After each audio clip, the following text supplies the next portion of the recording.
Yo, have you read the Marvel Cosmic Universe by Cates? No, have you? Is it even any good? I don't know what to tell you. If you don't want to go look up a review, then just read it. I don't know. Why are you asking me? It sounds like so much work. Yippee! What's up, guys? It's your guy, Tyler, and you're watching Super Squad D, where the D stands for Donny Cates. All right, today we're gonna break down the Marvel Cosmic Universe by Donny Cates Omnibus, Volume 1 of 1, because they're probably never gonna release a Volume 2. So I wanna tell you guys about the good, the bad, and what I thought about the book. Don't worry, this is gonna be a spoiler-free review, so don't worry, you don't even have to earmuffs.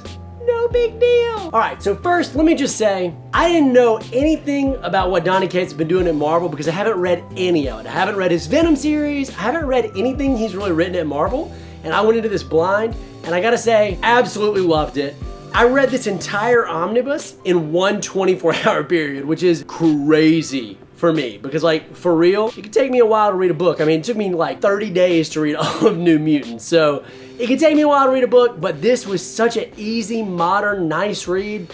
And the interesting thing about this omnibus is it's actually a collection of a bunch of different stories by Cates. And so I thought it would be helpful to kind of just give you an idea of what stories are in here and then tell you what I thought in general about the book and the art, and then let you decide if you want to pick it up. Sounds interesting. So the first story was really rad. It was about Thanos, and it was called Thanos Wins. In that book.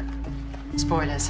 Now, if you know me, you know that I have a hard time reading books where bad guys win. Even the cool ones, like Vader Omnibus. I love the Omnibus, but I felt bad for all the Jedi that Vader was killing.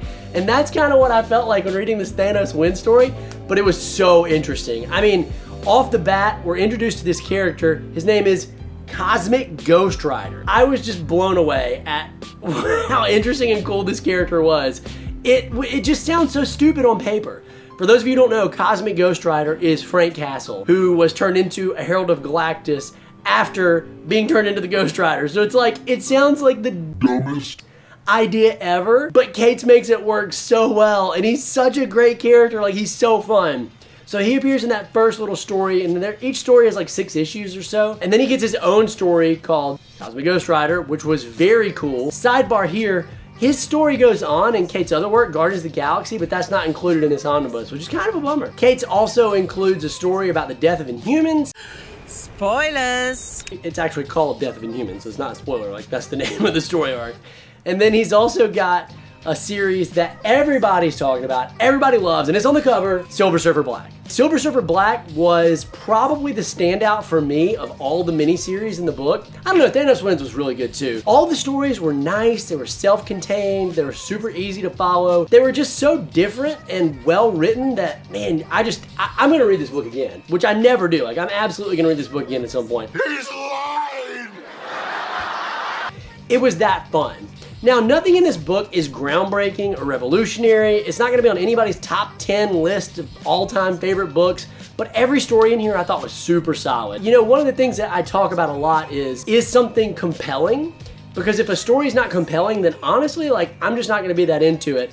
And this story, even though it was only 6 issues for each little different story and they were totally segmented, I found the book overall to be super compelling. Like, once I got into each story arc, I didn't put it down, in fact. I just read every arc in one sitting, which is actually huge for me because I don't usually read like that. I usually read 1 to 2 issues a day and then come back the next day, but I just couldn't put this book down.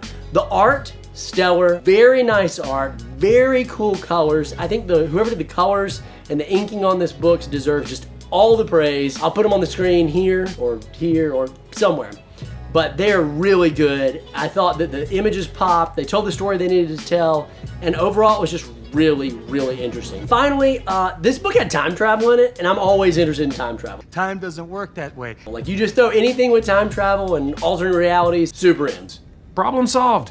So, long story short, do I recommend it? Absolutely. This is a book that is going to be for anybody who likes the Marvel Cosmic Universe. If you like Silver Surfer or Thanos, especially those two characters, you gotta jump on it. It had an important storyline in the Inhumans, so if you love the Inhumans, you're gonna want to check it out. But I haven't really read all that much Inhumans. I like them okay, but I still found the story very enjoyable and very interesting. And honestly, I kind of want to read more Inhumans now. So overall, I'd say the book does what it's supposed to do, which is to give you a little bit of a bunch of different stories. Anyway, guys, that's the video. If you haven't done it already, hit that like button, hit that subscribe for more quick, short reviews. Until next time, I'm Tyler, and this is Super Squad D, where the D stands for Donny Cates. Peace.